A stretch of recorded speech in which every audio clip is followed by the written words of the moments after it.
Welcome to top headlines.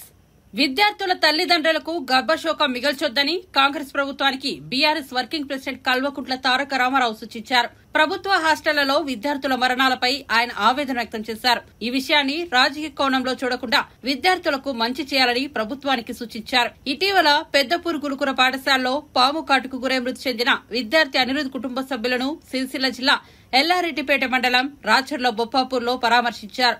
ఈ సందర్భంగా ఆయన మాట్లాడుతూ అనిరుద్ అనే చిన్నారి మరణం ఆ తల్లిదండ్రులతో పాటు ప్రతి ఒక్కరిని తీవ్రంగా బాధిస్తోందన్నారు. ఇలాంటి సంఘటనలకు సంబంధించి రాజకీయాలు వద్దని మన అందరికీ కుటుంబాలు ఉన్నాయన్నారు. ఆదుకోండి, ఎందుకంటే వాళ్ళంతా పేద పిల్లలు, వాళ్ళ మీద గంపెడ ఆశలు పెట్టుకున్నారు తల్లిదండ్రులు. ఇందాక మా పార్టీ తరఫున ఏదో నాకు చూసిన ఒక ఉడతా భక్తిగా కొంత సాయం అమ్మాయికి చేస్తే అమ్మాయి మాట అన్నది, అన్నా మీరు నా కొడుకు చనిపోయిండు కానీ మరొక తల్లికి గుండె శోకం ఉండకుండా చూడండి అన్న, మీకు అవకాశం ఉంటాయని చెప్పింది. ఆ తల్లి చెప్పిన మాటల్లోంచే ఒక నిర్ణయం కూడా నేను తీసుకున్నా. మా పార్టీ తరఫున పెద్దలు ఆర్ఎస్ ప్రవీణ్ కుమార్ గారు గతంలో అడిషనల్ డైరెక్టర్ జనరల్ గా ఈ గురుకులాలకు సెక్రటరీగా కూడా వారు పనిచేస్తున్నారు. చాలా చక్కగా ఆయన ఆధ్వర్యంలో ఇవాళ మీరు ఎక్కడ పోయినా, మన నర్మాల పోయినా, బోనాల పోయినా, దుమాల పోయినా, ఎక్కడ పోయినా గురుకుల పాఠశాలలో ప్రవీణ్ కుమార్ పేరు ఇప్పటికి కూడా యాద్ చేస్తారు. తల్లిదండ్రులు ఇంకా కూడా యాద్ చేసుకుంటారు. ఆ ప్రవీణ్ కుమార్ గారి నేతృత్వంలో మా పార్టీ తరఫున ఒక అధ్యయన బృందం వేస్తుంది. వారిని కనీసం రాబోయే 4-5 రోజుల్లో ఒక 20-30 పాఠశాలలు తిరిగి అక్కడ ఉన్న లోపాలు, లోటుపాట్లు, వేరే ఉద్దేశం కాదు, మాకేం ఎవరిని తిట్టేది లేదు, ఎవరిని నిందించేది లేదు. దయచేసి ప్రభుత్వం దృష్టికి ఆ నివేదికను నిష్పక్షపాతంగా అందజేస్తాం. ప్రభుత్వం కూడా మేల్కోవాలి. వెంటనే అన్ని పాఠశాలల ఆవరణలు పరిశుభ్రం చేయాలి మొత్తం. ఎందుకంటే ఇప్పుడు వర్షాకాలం ఇది, మనం ఎంత సాఫ్ చేస్తే ఈ పాములు, తేళ్లు ఇవన్నీ పోతే అందరు చిన్న చిన్న పిల్లలు ఆడుకుంటారు, బయట పోతారు. కొద్దిగా సందు దొరికిందంటే ఒక అర్ధగంట విరామం దొరికిందంటే బయట పోయి ఆడతారు. వాళ్లకు పాపం అభం శుభం తెలియని వయసు, తల్లిదండ్రులు లేరు, పర్యవేక్షణ లేదు. కాబట్టి దయచేసి ప్రభుత్వాన్ని కోరేది, మేము ఒక కమిటీ వేసి ఆ రిపోర్టు మీకు సత్వరమే అందించే ప్రయత్నం చేస్తాం. మీరు కూడా బేసిజానికి పోకండి. ఆ 36 కుటుంబాలు ఏవైతే పిల్లల్ని కోల్పోయినాయో వాళ్ళని ఆదుకోండి, కొంత సాయం చేయండి. ఆ కుటుంబ పరిస్థితి తెలుసుకోండి, వాళ్ళు ఏ పరిస్థితుల్లో తమ పిల్లల్ని హాస్టల్కి పంపినరో తెలుసుకోండి. కుదిరితే ఆ కుటుంబం నుంచి ఒకరికి ఉద్యోగం ఇవ్వండి, ఆ కుటుంబాన్ని నిలబెట్టండి. ఎందుకంటే ఒక పిల్లగాడి మీద, పిల్ల మీద గంపెడ ఆశలు ఉంటాయి తల్లిదండ్రులకు. వాళ్ళు పెద్దగా అవుతారు, మమ్మల్ని చూసుకుంటారు, మా కుటుంబం పేరు నిలబెడతారు అనే ఒక ఆశ ఉంటుంది. ఇలా ఆశ వారితో పాటే పోతుంది. 500 మంది పిల్లలు విషాహారం తిని హాస్పిటల్ పాలైనారు. దయచేసి ఏం ఆహారం పెడుతున్నామో చూడండి, దగ్గరికి వెళ్ళి చూడండి. మనం ఇదివరకు కూడా చాలా సంఘటనలు చూసినాం. బాసరలో జరిగినప్పుడు, IIITలో, ఇంకా ఇతర చోట్ల కూడా మేము స్వయంగా పోయినాము, వాళ్ళతో కూర్చున్నాము, తిన్నాము, కనీసం కొంత భరోసా ఇచ్చే ప్రయత్నం చేసినాం. మీరు కూడా దయచేసి అధికారులను పంపండి. కలెక్టర్లు ఉన్నారు, ఐఏఎస్ అధికారులు ఉన్నారు, ఐపీఎస్ అధికారులు ఉన్నారు, హాస్టళ్లకు పంపండి. ఒక్కొక్కరిని అవసరమైతే 2-3 హాస్టల్ దత్తత తీసుకోమని చెప్పండి. వాళ్ళు కనీసం వారంలో ఒక రోజు సర్ప్రైజ్ గా పోయి తినాలని చెప్పండి. అట్లా చెప్పినట్టయితే ఏమైందంటే పిల్లల ఆహారం విషయంలో ఎవరైనా పిచ్చి చేస్తుంటే వాళ్ళు కూడా ఒళ్ళు దగ్గర పెట్టుకుని ప్రవర్తించే అవకాశం ఉంది. దయచేసి మళ్ళొక్కసారి రిక్వెస్ట్ చేస్తా ఉన్నా, మీరు ప్రతి పాఠశాల ఆవరణ ఈజీఎస్ నిధులతో చేస్తారా, దేనితో చేస్తారా మీ ఇష్టం. మొదలు ఆవరణలన్నీ సాఫ్ చేయించండి. ఈ పాములు, తేళ్లు, ఇంకా ఇతరత్ర ఏమన్నా ఇబ్బందికరమైన పరిస్థితులు, ఆడాడ తెలియకుండా ఏమైనా బాటిల్ వలిగి ఉన్నా, ఇంకోటైనా పిల్లలకు రకరకాలుగా ఇబ్బందులు తలెత్తే ప్రమాదం ఉంటుంది. ఈ పిల్లలు మన పిల్లలు.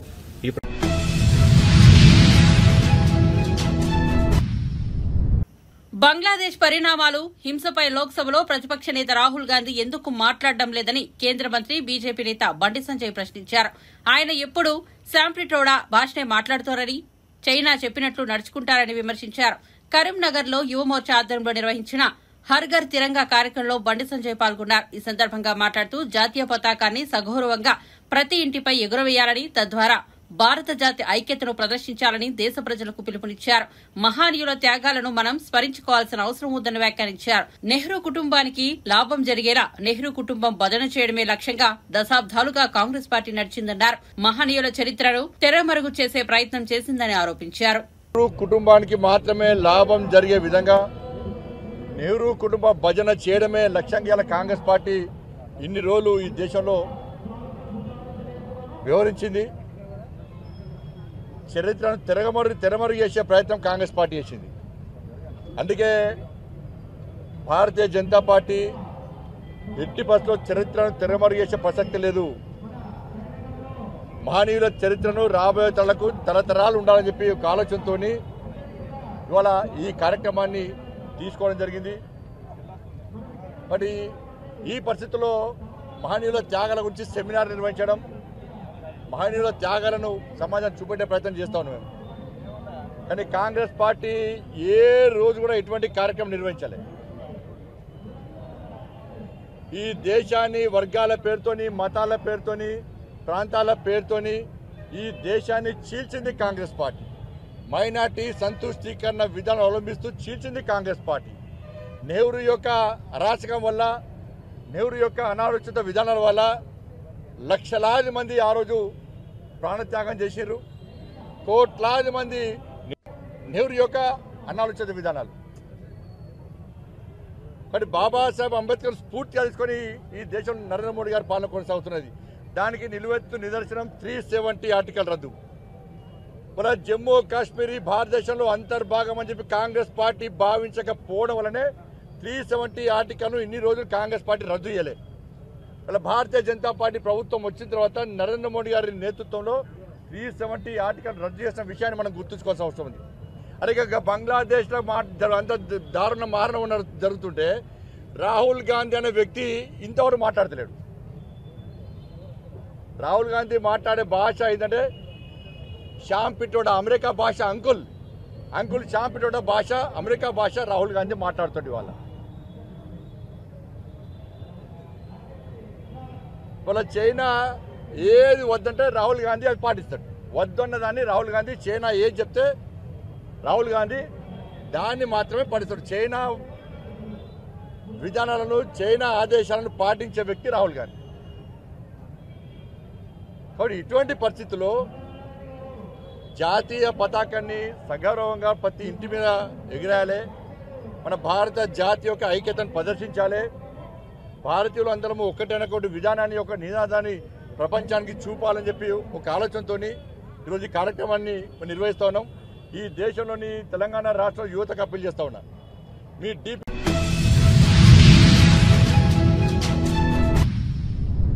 రైతుల కష్టాలను తీర్చడానికి కూటమి ప్రభుత్వం అండగా నిలబడుతుందని పౌర సరఫరాల శాఖ మంత్రి నాదెండ్ల మనోహర్ చెప్పారు. గత 5 ఏళ్లలో ఏపీలో రైతులు పడిన కష్టాలు సామాన్యమైనవి కాదన్నారు. ధాన్యం విక్రయించిన రైతులకు బాకీ ఉన్న మొత్తంలో మిగిలిన 674.47 కోట్లను ఏలూరులో జరిగిన కార్యక్రమంలో నాదెండ్ల రైతులకు విడుదల చేశారు. కౌలు రైతులను ఆదుకోవడానికి పవన్ కళ్యాణ్ సొంత నిధులతో 5 కోట్లను పంచిపెట్టారని గుర్తు చేశారు. పశ్చిమ గోదావరిలో 45 మందికి ₹1,00,000 చొప్పున ఇచ్చామని గుర్తు చేశారు. నేను గుర్తు చేస్తున్నా మీకు, స్వామినాథన్ కమిషన్, జయతి ఘోష్ కమిషన్ కలిపి వాళ్ళు పర్యటించి రాష్ట్ర వ్యాప్తంగా 2012లో ఒక అద్భుతమైన రిపోర్ట్ ఇచ్చారు. కౌలు రైతుని ఏ విధంగా ఆదుకోవాలని ఆలోచించినప్పుడు గ్రామ సభ ఏర్పాటు చేసి, గ్రామ సభలో ఫలానా వ్యక్తి కౌలు రైతుని మీరు తీర్మానం చేస్తే ఆయనకి రైతుతో సమానంగా ప్రభుత్వం నుంచి మనం ఏ పథకం చేసినా, ఏ రుణాలు ఇచ్చినా కూడా కౌలు రైతుకు అందాలనే ఆలోచనతోటి ఆ రోజు రిపోర్ట్ ఇస్తే దాన్ని ప్రభుత్వం స్వీకరించి చట్టం చేసింది. కానీ ఈ మహానుభావుడు వచ్చిన తర్వాత ఆ చట్టాన్ని రద్దు చేసి కంపల్సరీగా 11 నెలలు రెంటల్ అగ్రిమెంట్ ఉండాలని, భూమి ఎవరి పేరు ఉందో వాళ్ళు దానికి సంతకాలు పెట్టాలని కొత్త నిబంధనలు తీసుకొస్తే కౌలు రైతుని దీనాది దీన స్థితిలోకి నెట్టేశారు. అసలు ప్రభుత్వంలో ఉన్న పెద్దలు ఏ విధంగా రైతాంగాన్ని సంక్షోభంలో నెట్టారో ఇదో చిన్న ఉదాహరణ. చాలా బాధాకరమైన విషయం. ఇప్పుడే కలెక్టర్ గారు చెప్తున్నారు, దాదాపు 1312 కిలోమీటర్ల మనకి కాలువలు ఉన్నాయి మనకి కోనసీమలో. 1312 కిలోమీటర్ల కాలువలు ఉన్నప్పుడు మా గౌరవ సభ్యులందరూ కూడా ఇందాక ఆవేదన వ్యక్తపరుస్తూ ఉన్నారు కలెక్టర్ గారితో. గతంలో అసలు కనీసం మరమ్మతుల కోసం నిధులు ఇవ్వలేదు. డెల్టా ప్రాంతంలో చివరి భాగంలో ఉన్న ఈ రైతాంగానికి ఎంత కష్టకాలం వచ్చిందో ఒకసారి ఆలోచించుకోండి. క్రాప్ హాలిడే డిక్లేర్ చేశారు ఇక్కడ. ఎప్పుడైనా విన్నామా మనం ఇటువంటి పరిస్థితులు? చెప్పండి. ఆ తరుణంలో ప్రభుత్వంలోకి వచ్చిన తర్వాత మొట్టమొదటిసారి రివ్యూ పెట్టినప్పుడు ముందుగా నేను ఆశ్చర్యపోయి భయపడింది ఏంటంటే, సివిల్ సప్లైస్ కార్పొరేషన్ మీద 40,000 కోట్ల రూపాయల రుణాలు తీసుకున్నారు. అంటే ఏడాదికి 20,000 కోట్ల టర్న్ ఓవర్ చేసే సివిల్ సప్లైస్ కార్పొరేషన్ నుంచి 40,000 కోట్ల రూపాయలు ప్రభుత్వం నిధులు సేకరించి రుణాలు ఇతర కార్యక్రమాలకి వాడేశారు. రైతాంగం కోసం కాదు, రైతు శ్రేయస్సు కోసం కాదు, ధాన్యం కొనుగోలు కోసం కాదు, సకాలంలో రైతులకు అందించాలనే భావన కాదు. ఆ మార్పు తీసుకురావడం కోసం ఇంటర్నల్ గా మేము కూర్చుని ఏం చేద్దామని ఆలోచిస్తే 1,674 కోట్ల రూపాయలు రైతులకి బకాయిలు వదిలేసి వెళ్ళిపోయింది గత ప్రభుత్వం. అంటే గతంలో ఉన్న మంత్రులు ఏం చేశారో మీకు తెలుసు. రోజు ప్రెస్ మీట్లు పెట్టి పవన్ కళ్యాణ్ గారిని తిట్టడం తప్ప వేరే పని లేదు వాళ్ళకి. పని చేసిన వాళ్ళు లేరు. ఒక మంత్రి అయితే రైతులు ఎంత అవమానపరిచాడో మీ అందరికీ తెలుసు. ఆ రోజున్న పరిస్థితులు మార్చాలి, మీలో భరోసా కల్పించాలి, ధైర్యం నింపాలనే ఉద్దేశంతో ఎంత కష్టమైనా సరే, ఆర్థిక ఇబ్బందులు చాలా విపరీతంగా కష్టాల్లో ఉన్నా కూడా ఎట్టి పరిస్థితుల్లో కూడా మీకు నెల రోజుల్లోపే నిధులు మీకు చెల్లించాలని మేము ఒక ప్రయత్నం చేశాం. ఆ సమస్య గురించి ముఖ్యమంత్రి గారి దృష్టికి తీసుకెళ్లగానే ఆయన కూడా దీనికి ప్రాధాన్యత ఇచ్చి ఎట్టి పరిస్థితుల్లో మీరు దీన్ని రైతులకు అందించే విధంగా ప్రయత్నం చేయండి అని చెప్పి పవన్ కళ్యాణ్ గారు కూడా ప్రోత్సహించి ఆయన సహకారంతో కూడా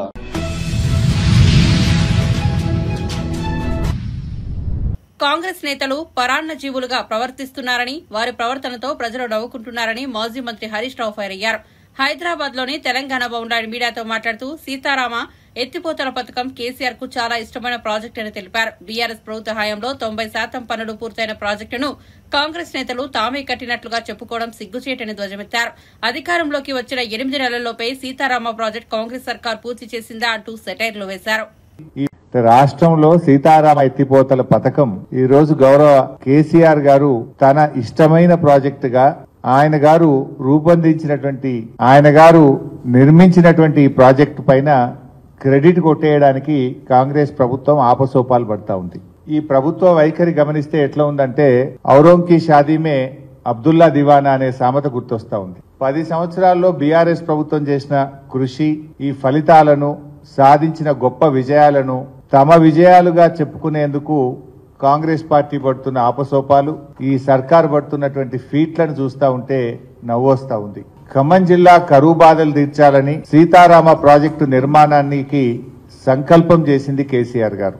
పవిత్రమైన లక్ష్యంతో చేపట్టినటువంటి ఈ ప్రాజెక్టుకు సాక్షాత్తు సీతారామచంద్రుల వారి పేరే ఉండాలని చెప్పి, వారి పేరు పెట్టుకుంటే ఈ ప్రాజెక్టు శరవేగంగా పూర్తవుతుందని చెప్పి ముఖ్యమంత్రిగా ఆ రోజు కేసీఆర్ గారు నిర్ణయించారు. అనతి కాలంలో ఎన్నో అడ్డంకులు సృష్టించినప్పటికీ కూడా గత కాంగ్రెస్ నాయకులు కోర్టుల్లో కేసులు వేసి అనేక అడ్డంకులు సృష్టించే ప్రయత్నం చేసినా కూడా ఎప్పటికప్పుడు సమస్యల్ని పరిష్కారం చేస్తూ ఈ ప్రాజెక్టును వేగంగా నిర్మించే ప్రయత్నం చేసింది ఆనాటి బీఆర్ఎస్ ప్రభుత్వం.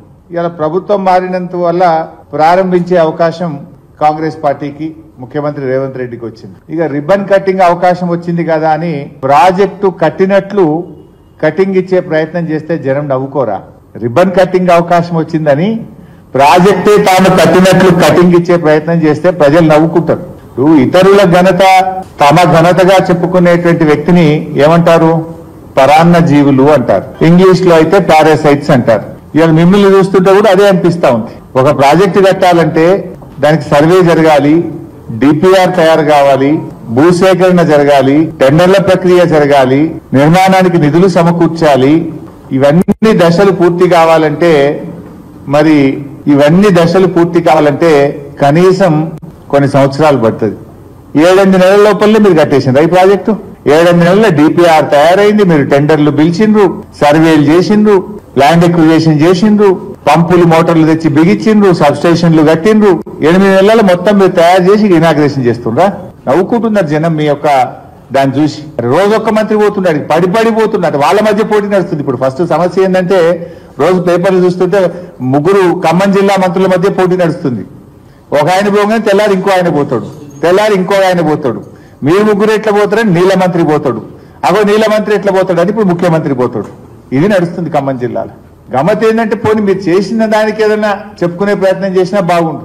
ఇలా బీఆర్ఎస్ ప్రభుత్వం చేసిన దాన్ని తమ ఘనతగా చెప్పుకునేటువంటి పరిస్థితికి, అంటే ఒక పరాన్న జీవులుగా ఈ కాంగ్రెస్ పార్టీ ప్రభుత్వం నాయకులు వ్యవహరిస్తా ఉన్నారు.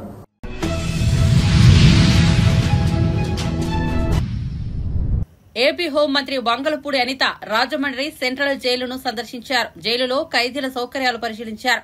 ఈ సందర్భంగా సెంట్రల్ జైలులో స్నేహ బ్లాక్ వద్దకు వెళ్లాక మంత్రి ఎమోషనల్ అయ్యారు. టీడీపీ అధినేత చంద్రబాబు 53 రోజులు ఇదే రాజమండ్రి జైల్లో ఉంచారు. ఎలాంటి తప్పు చేయకుండా చంద్రబాబును జైల్లో పెట్టారని నాటి పరిస్థితి గుర్తు చేసుకుని ఆవేదన చెందారు.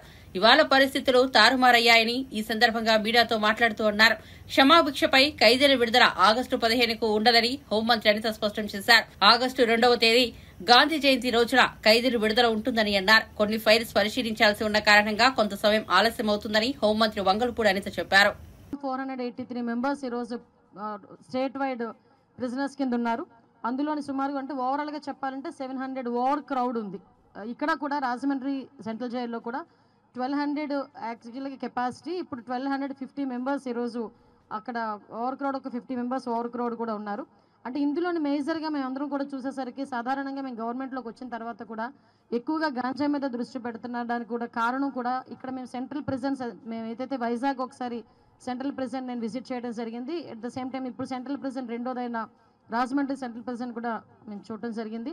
విజిట్ చేయడంలో ఇందులో సుమారుగా ఇక్కడ సెంట్రల్ జైల్లోనే దగ్గర 376 మంది గాంజా కేసెస్ ఉన్నాయి. అఫ్ కోర్స్ వైజాగ్తో పోలిస్తే తక్కువే ఉన్నాయి. ఇక్కడ వైజాగ్లో దగ్గర 1000 వరకు అక్కడ గాంజా కేసెస్ ఉండడం అనేది జరుగుతుంది. ఓవరాల్ స్టేట్ అంతా కలుపుకొని ఒక 1700-1800 ఉంటే గాంజా కేసెస్, అందులోని కేవలం 1000 వరకు వైజాగ్లోనే ఉండడం కూడా మనం గమనించాల్సిన అవసరం కూడా ఎంత ఉంది. సుమారుగా మనందరికీ కూడా తెలుసు, ఈరోజు ఈ ప్రిజన్స్లోని ఎప్పుడో ఇంచుమించుగా 1861లో కన్స్ట్రక్ట్ చేసిన ఈ ప్రిజన్ ఇది. అంటే బ్రిటిష్ కాలం నాటికి ముందు నుంచి కూడా ఈ ప్రిజన్ అక్కడ కన్స్ట్రక్ట్ చేసబడి ఉంది. అప్పటి నుంచి ఇప్పటి వరకు కూడా ఏదో మెయింటెనెన్స్ అవుతుంది, ఓవరాల్గా అక్కడెక్కడ ఇబ్బంది లేకుండా జరుగుతుంది. ఇందాకే మేము విజిట్ చేయడానికి వెళ్ళినప్పుడు మన సూపరింటెండెంట్ గారు వీళ్ళందరూ కూడా అక్కడ ఒక గోడ కూడా ఇబ్బందికరమైన పరిస్థితిలో ఉంది, కూలిపోవడానికి రెడీగా ఉంది. ఆ గోడ కన్స్ట్రక్ట్ చేయాలంటే వెంటనే హోమ్ సెక్రటరీ గారికి చెప్పడం జరిగింది. ఇమ్మీడియట్గా ఆ కన్స్ట్రక్షన్ కూడా మేము ఏర్పాటు చేసి అక్కడ ఎవరికి కూడా భద్రతా సంబంధించిన ఎటువంటి ఇబ్బందులు కలగకుండా చూసుకునే బాధ్యత కూడా మేమందరం కూడా తీసుకుంటాం. ఈరోజు ఉమెన్ ప్రిజనర్స్ దగ్గరికి కూడా నేను వెళ్ళి విజిట్ చేయడం జరిగింది. నిజంగా చాలా బాధాకరమైన విషయం. వాళ్ళు ఆ క్షణికావేశంలోనో లేకపోతే తెలిసి తెలియని వయసులోనో తెలిసి తెలియక చేసిన తప్పులకి ఈ రోజుకి కూడా కుటుంబానికి దూరంగా ఉండి వాళ్ళు పడుతున్న బాధ. అదేవిధంగా నేను అక్కడ ఉమెన్ జైల్లో చూసిన ఫెసిలిటీస్ కూడా నిజంగా చాలా ఆశ్చర్యం అనిపించింది. At the same time happy కూడా అనిపించింది. అక్కడ కూడా వాళ్ళకి చిన్నపిల్లలు 6 years లోపు వరకు ఉన్న వాళ్ళు తల్లితో ఉండడానికి, అదేవిధంగా లోపల వాళ్ళకి అన్ని కేర్ టేక్ అనమాట, సెర్లెక్ దగ్గర నుంచి మిల్క్ దగ్గర నుంచి ప్రతి ఒక్కటి కూడా జైల్ డిపార్ట్మెంట్ నుంచి వాళ్ళకి సపోర్ట్ చేయటం, ఇవన్నీ కూడా చూశాను. వాళ్ళతో కాసేపు ఇంటరాక్ట్ అయ్యాము, వాళ్ళకి ధైర్యం చెప్పొచ్చాం. ఎందుకంటే ఎక్కడికైనా వెళ్ళినా మనకి సమస్య పరిష్కారం ఉంటుంది, కానీ ఈ జైల్లో ఏంటంటే కంపల్సరీగా వాళ్ళు పశ్చాత్తాపడడం, అట్ ద సేమ్ టైం మంచి నడవడిక కలిగి ఉండటమే వాళ్ళకి ఇచ్చే ఒక సోర్స్ వాళ్ళకి. సో ఇవన్నీ కూడా మేము చూడటం జరిగింది. ఓవరాల్గా చెప్పాలంటే అక్కడికి వెళ్ళిన తర్వాత జైలు సిబ్బంది కూడా ఎవరైతే ఉన్నారో వాళ్ళందరూ కూడా వాళ్ళ తాలూకా కష్టాలు, వాళ్ళ తాలూకా ఇబ్బందులు కూడా చెప్పడం జరిగింది. వాళ్ళు అడిగిన అక్కడ కూడా హాస్పిటల్ కూడా ఉన్నాయండి. కాకపోతే మేము అడిగేది ఏంటంటే ఇక్కడ కంపల్సరీకి గాంజా కేసెస్ ఎక్కువ ఉంటున్నాయి కాబట్టి కంపల్సరీగా జైల్లోని ఒక్కొక్క సైక్రియాటిస్ట్ని మేము అందరూ ఏర్పాటు చేయాలి. తుంగభద్ర గేట్ కొట్టుకుపోవడం గురించి మాజీ మంత్రి అంబటి రాంబాబు సంచలన వ్యాఖ్యలు చేశారు. తాజాగా మీడియా సమావేశంలో ఆయన మాట్లాడారు. ముఖ్యంగా గతంలో గుండ్లకమ్మ గేటు కూడా కొట్టుకుపోయింది. గతంలో గుండ్లకమ్మ గేటు కొట్టుకుపోవడానికి చంద్రబాబు హయాంలో జరిగిన అలసత్వమే కారణమని తెలిపారు. ఈ రాష్ట్రాన్ని చంద్రబాబు ఎన్ని సంవత్సరాలు పరిపాలించాడు, జగన్మోహన్ రెడ్డి ఎన్ని సంవత్సరాలు పాలన సాగించారని ప్రశ్నించారు. వారు కూడా 3 రాష్ట్రాలకి సంబంధించినటువంటి ప్రాజెక్టు కాబట్టి నిర్వహణలో వారు బాధ్యత తీసుకుంటారు, చైర్మన్గా వారు ఉంటారు. ఇది దాని కన్స్ట్రక్షన్. దానికి సంబంధించి దానిలో ఒక గేటు కొట్టుకుపోతే అది జగన్మోహన్ రెడ్డి గారి సైడ్ ఎఫెక్ట్ అని, జగన్మోహన్ రెడ్డి గారి వాళ్ళే కొట్టుకుపోయిందని ఇలాంటి దుష్ప్రచారం చేసేటటువంటి కార్యక్రమం చేయటం చాలా దురదృష్టకరమని ఈ సందర్భంగా నేను చెప్పదలుచుకున్నాను. ఏది జరిగినా అది జగన్మోహన్ రెడ్డి గారి అకౌంట్లో వేసేసి తప్పుకోవాలని చంద్రబాబు నాయుడు గారు, తెలుగుదేశం ప్రభుత్వం, ఎల్లో మీడియా ప్రయత్నం చేయటం అనేది దుర్మార్గమైనటువంటి అంశం. ఇదే విధంగా మరి జగన్మోహన్ రెడ్డి గారి టైంలో పులిచింతల 16వ గేటు కొట్టుకుపోతే వితిన్ 20 daysలో దాన్ని రిపేర్ చేసేసి ఏర్పాటు చేసి నీరు కిందకు పోకోకుండా ఆపడం జరిగిందనే విషయాన్ని మర్చిపోయారు. అప్పుడు కూడా చాలా బురదరాత రాసేటటువంటి కార్యక్రమం చేశారు. జగన్మోహన్ రెడ్డి గారి వాళ్ళే కొట్టుకుపోయింది. అది కొత్త ప్రాజెక్టు. వాస్తవానికి కాంట్రాక్టర్ లోపం వలన, చంద్రబాబు నాయుడు గారికి కాంట్రాక్టర్కి మధ్యన ఉన్నటువంటి లాలూచి వలన, ఫండ్స్ విషయంలో ఆయన సక్రమంగా చేయకపోవటం వలన కొట్టుకుపోతే దాన్ని రివైవ్ చేసి దాన్ని మళ్ళీ ఏర్పాటు చేయడం జరిగింది. అదేవిధంగా గుళ్ళకమ్మ గేటు కొట్టుకుపోయింది. గుళ్ళకమ్మ గేటుకు కొట్టుకుపోయినా జగన్మోహన్ రెడ్డి గారు దీనికి కారణం అనేటువంటి మాట మాట్లాడారు. ఆ రోజున చెప్పాను నేను మంత్రిగా ఉన్నప్పుడు, ఈ రోజున చెప్తున్నాను, గుళ్ళకమ్మ కొట్టుకుపోవడానికి, గేటు కొట్టుకుపోవడానికి చంద్రబాబు నాయుడు గారు తన హయాంలో చేసినటువంటి అలసత్వం. ఎందుకు చెప్తున్నానంటే చంద్రబాబు నాయుడు గారు 5 సంవత్సరాలు పరిపాలించాడు కదా పోయినసారి. అప్పుడు గుళ్ళకమ్మకి 5 to 6 crores ఖర్చు పెట్టారు.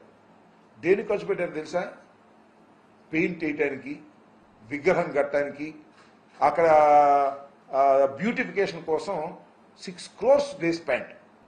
గేట్ల కోసం 1 కోటి కూడా ఖర్చు పెట్టాల. అంటే ఎక్కడ డబ్బులు కమిషన్ వస్తే అక్కడ ఖర్చు పెట్టి గుళ్ళకమ్మ ప్రాజెక్టుని సర్వనాశనం చేసే కార్యక్రమం చేశారు. అది మేము వచ్చిన తర్వాత కొట్టుకుపోయింది. ఆ రోజు చేసి ఉన్నట్టయితే అద్భుతంగా ఉండేది.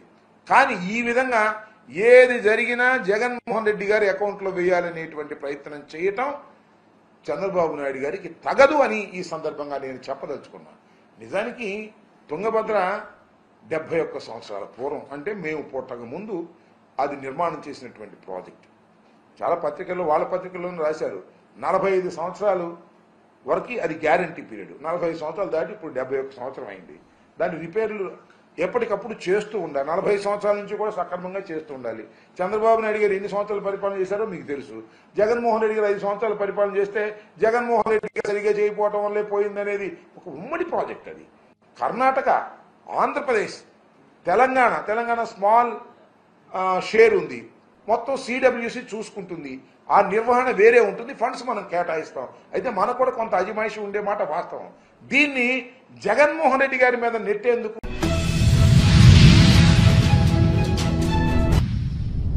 విశాఖ స్థానిక సంస్థల వైసీపీ ఎమ్మెల్సీ అభ్యర్థిగా బొత్స సత్యనారాయణ నామినేషన్ దాఖలు చేశారు. ఈ సందర్భంగా మీడియాతో మాట్లాడుతూ ఎమ్మెల్సీ ఎన్నికల్లో పోటీ చేయాలని వైఎస్ జగన్ కోరారని, అందుకే ఎన్నికల్లో పోటీ చేసేందుకు నామినేషన్ వేశారన్నారు. ఈ క్రమంలో మాకు సంఖ్యాబలం ఉంది కాబట్టి ఈ ఎన్నికల్లో వైసీపీ విజయం సాధిస్తుందని ధీమా వ్యక్తం చేశారు. టీడీపీ పోటీలో ఉంటుందని తాను అనుకోవడం లేదన్నారు. ఒకవేళ పోటీలో నిలిస్తే అది దుశ్చర్య అన్నారు. తమకు మెజార్టీ ఉంది కాబట్టే పోటీ చేస్తున్నామని తెలిపారు. టీడీపీ ఓ వ్యాపారిని బరిలో దింపుతోందని, రాజకీయాలు వ్యాపారం కాదన్నారు. నా కోరిక. నేనైతే ఇంకా అనుకుంటున్నాను, అంత ఈజీగా పార్టీ నిర్ణయం తీసుకోదని చెప్పింది. తీసుకుంది అనుకో, ఓకే.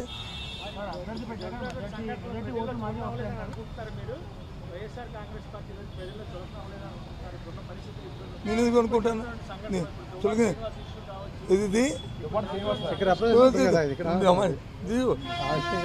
అంటే బాగోదు కదా. మా దోనరావు సత్యనారాయణ గారు ఎక్కడున్నారో, చనిపోయి ఎక్కడ ఆత్మ ఎక్కడుందో, కానీ ఒకదానికి ముడిపెట్టకండి.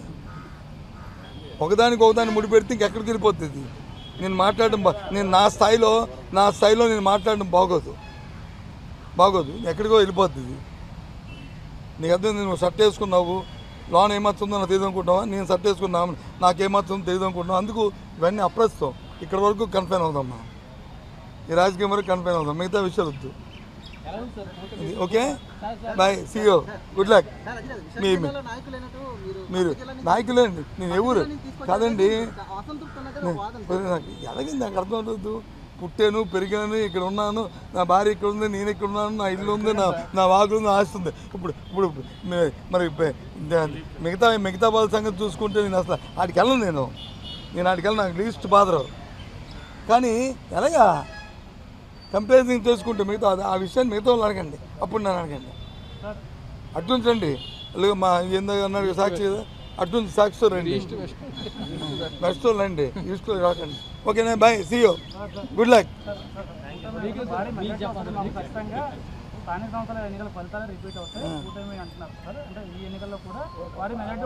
ఎవరన్నారు?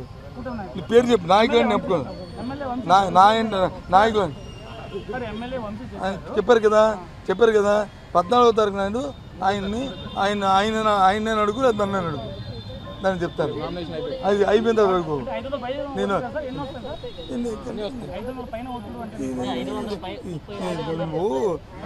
చిన్న మాట్లాడి తెలగా, పెద్ద మాట్లాడగా కానీ ఎన్నో వస్తుంది సార్ అంటే నేనేం చెప్తాను? 538 ప్లస్ ఇంకో ఓటు అవతల పక్కన వస్తాను నేను చెప్తానా? లేదు నా ఓటు తగ్గుతుంది నేను చెప్తానా? చెప్పు. ఏది? ఓకేనా, bye, see you, good luck, thank you. నేను చెప్తుంది ఏంటంటే, ప్రజాస్వామ్యబద్ధంగా 838 ఉన్నప్పుడు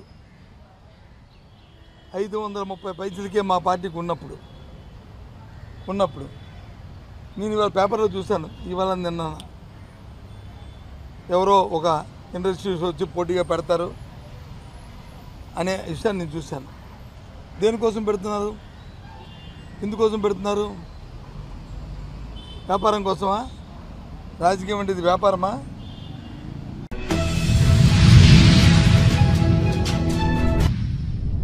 శ్రీ సత్యసాయి జిల్లా హిందూపురంలో లక్ష్మీ నరసింహస్వామి ఆలయ నిర్మాణ భూమి పూజ కార్యక్రమంలో ఎమ్మెల్యే నందమూరి బాలకృష్ణ సతీమణి వసుంధర పాల్గొన్నారు. పట్టణంలోని మున్సిపల్ మార్కెట్ కాంప్లెక్స్ సమీపంలో ఈ ఆలయ నిర్మాణం చేపట్టారు. సోమవారం వేకువజామున వేద పండితులు నిర్వహించిన హోమం, లక్ష కుంకుమార్చన కార్యక్రమంలో ఆమె పాల్గొన్నారు. అధిక సంఖ్యలో భక్తులు ఈ కార్యక్రమంలో పాల్గొన్నారు.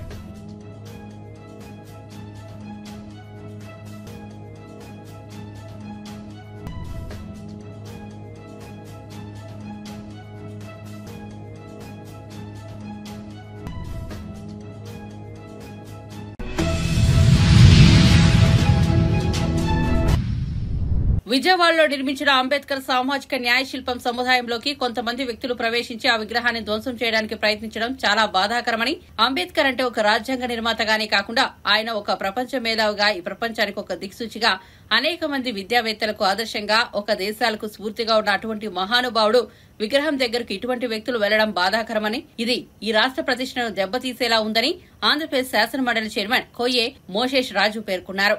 ప్రవేశించి ఆ విగ్రహ ధ్వంసానికి ప్రయత్నం చేసేటువంటి క్రమంలో అక్కడున్నటువంటి కొన్ని శిలాఫలకాలని తొలగించటం,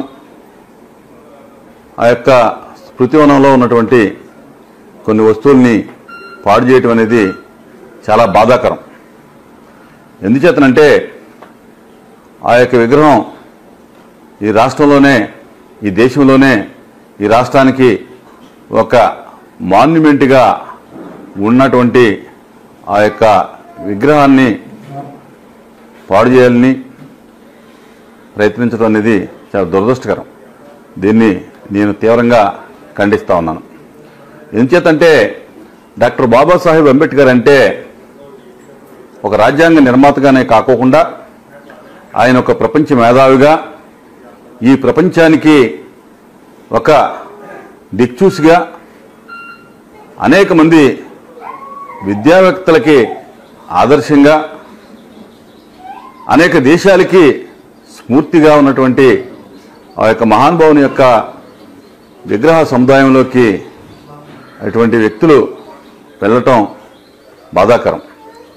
ఇదేమవుతుందంటే ఈ రాష్ట్ర ప్రతిష్టని దెబ్బతీసే విధంగా ఈ యొక్క విషయం ఉంటుందని చెప్పి నేను తెలియజేసుకుంటా ఉన్నాను.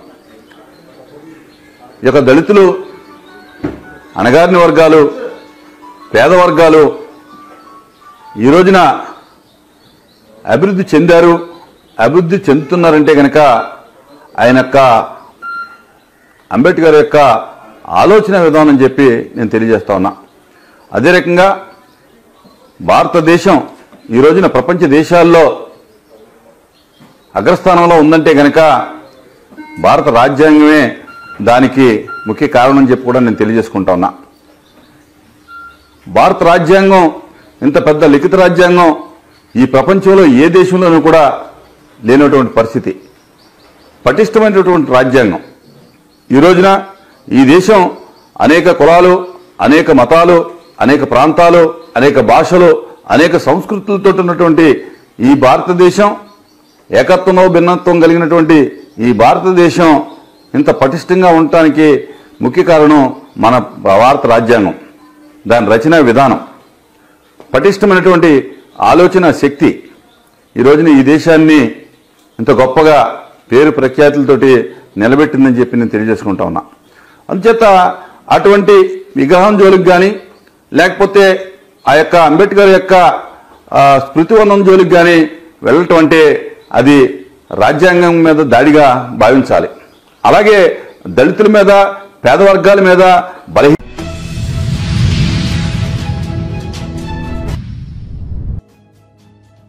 స్వాతంత్ర వేడుకల్లో భాగంగా అనకాపల్లి జిల్లా కసింకోట మండలం బయ్యవరంలో 600 అడుగుల త్రివర్ణ పతాకాన్ని ప్రదర్శించారు. కసింకోట నుంచి తెగాడ మోడల్ పాఠశాల వరకు నిర్వహించిన ఈ ప్రదర్శనలో విద్యార్థులు, స్వచ్ఛంద సంస్థల సభ్యులు, మహిళలు, గ్రామస్తులు అధిక సంఖ్యలో పాల్గొన్నారు.